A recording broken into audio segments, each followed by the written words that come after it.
Bismillahirrahmanirrahim. Assalamualaikum warahmatullahi wabarakatuh. Salam sejahtera bagi kita semuanya. Om Swastiastu, Namo Buddhaya, salam kebajikan.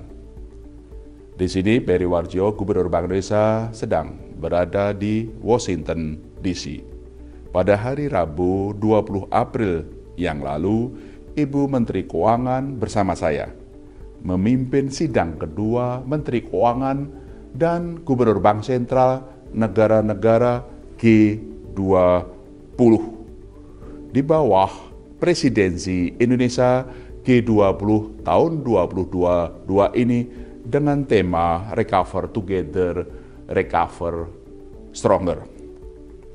Salah satu agenda di bawah Finance Track jalur keuangan adalah bagaimana memperkuat kerjasama di dalam normalisasi kebijakan-kebijakan di bidang moneter di berbagai negara, agar normalisasi ini tidak berdampak buruk bagi negara-negara lain, khususnya negara-negara berkembang. Disinilah Indonesia menggagas perlunya suatu bauran kebijakan, policy mix, antara kebijakan moneter, kebijakan fiskal, kebijakan stabilitas sistem keuangan, khususnya dalam memperkuat ketahanan negara-negara berkembang dalam menghadapi rentetan krisis-krisis global. Apakah krisis Asia, krisis pasar keuangan global tahun 2008, krisis pandemi COVID, dan sekarang tentu saja dampak dari perang di Ukraina oleh Rusia. Ada 3 hal yang ingin kita sampaikan.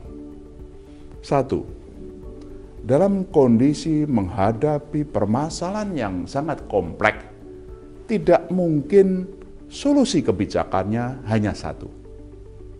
Memang masing-masing otoritas mempunyai kewenangan masing-masing, tapi perlunya sinergi dan koordinasi antar otoritas sangat penting dalam mengatasi permasalahan global, dalam mengatasi krisis, dan memperkuat ketahanan negara-negara berkembang menghadapi krisis. Sinergi dan koordinasi kebijakan apa? Policy mix apa yang diperlukan? Tentu saja, pertama, bauran kebijakan antara fiskal moneter, antara Menteri Keuangan dan Gubernur Bank Sentral sangat erat.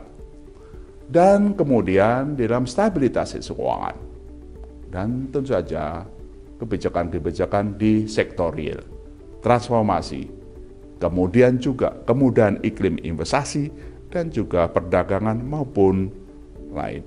Itulah yang kita sebut policy mix, bauran kebijakan secara nasional antara pemerintah, Bank Indonesia, secara kelembagaan di stabilitas keuangan antara Menteri Keuangan, Gubernur Bank Indonesia, dan Financial System Stability, dan tentu saja di dalam masing-masing otoritas. Itu yang pertama. Yang kedua, bahwa Indonesia mempunyai pengalaman yang kita ingin dijadikan referensi di dalam policy mix itu. Apa yang dapat kita share dari Indonesia? 1, bahwa Indonesia sangat kuat dalam transformasi sektor real di bawah kepemimpinan Bapak Presiden Joko Widodo. Reform. Apa berkaitan dengan infrastruktur, undang-undang cipta kerja maupun yang lain. Yang kedua juga kuatnya koordinasi dan sinergi antara Menteri Keuangan dan Gubernur Bank Indonesia. Koordinasi fiskal dan moneter sangat erat.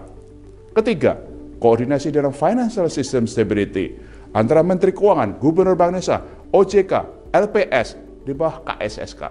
Dan lebih dari itu, bagaimana sinergi, koordinasi, kolaborasi antara pemerintah, Bank Indonesia dengan dunia usaha, perbankan. Inilah yang menjadi contoh dan kita suarakan di dalam G20 ini. Yang ketiga, ide, gagasan, dan contoh Indonesia itu juga sekarang juga terus dikembangkan secara internasional. IMF juga mengembangkan yang kita sebut dan mereka sebut Integrated Policy Framework. Di Indonesia kita sebut bauran kebijakan bank sentral, yaitu antara kebijakan di bawah moneter, antara stabilitas nilai tukar, likuiditas, dan suku bunga. Kita sudah terapkan sejak tahun 2010. Di IMF dikembangkan Integrated Policy Framework sebagai salah satu referensinya Indonesia agar bisa diterapkan di emerging market yang lain. BIS juga mengembangkan yang mereka sebut Macro Financial Policy Framework. Esensinya adalah bagaimana kebijakan moneter dan makro bidisel menjadi suatu bauran sehingga mendukung stabilitas harga dan stabilitas sistem keuangan. Di Indonesia kita sudah terapkan, Bank Indonesia sudah menerapkan bauran kebijakan moneter dan makro bidisel, dan juga kita kembangkan di bawah KSSK untuk stabilitas sistem keuangan. Itulah yang nomor 3, bahwa di bawah G20 ide, gagasan, dan tema di bawah keketuaan Indonesia juga menjadi referensi global. Itulah 3 hal yang ingin kita sampaikan. 1, perlunya bauran kebijakan. Yang kedua, pengalaman Indonesia menjadi agenda untuk menjadi referensi global. Dan yang ketiga, alhamdulillah, itu juga sedang dibicarakan dan menjadi referensi di global di bawah G20, IMF maupun BIS. Dari Indonesia menjadi global. G20 Presidensi Indonesia. Recover together, recover stronger. Peri Warjio, Gubernur Bank Indonesia dari Washington DC. Wassalamualaikum warahmatullahi wabarakatuh.